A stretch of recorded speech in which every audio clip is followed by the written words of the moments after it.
রূপার পায়েল বানিয়ে নিয়ে আসছি। হুম? এটা একটা নতুন ধরনের রূপা, কি যেন বললো, এটা চকচক করে না। চকচক করলে তো সোনা হয় না, চকচক করলে তো রূপা হয় না, তাই না? আমি আসলে একটা সিনেমা বলছি না, দেখছো? পরে দেই। ঠিক আছে, নায়িকা তো দাঁড়ায় করে, আমি দাঁড়িয়ে পাবো না। সমস্যা নেই, তুমি পায়ের উপরে পা রাখো। কোন দিকে মাথায়? পাইছি পাইছি পাইছি।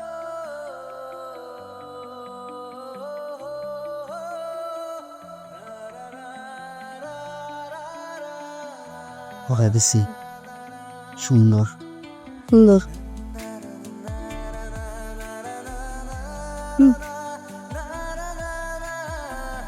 পাটা একটু নেই। মাফ চাবা। জানা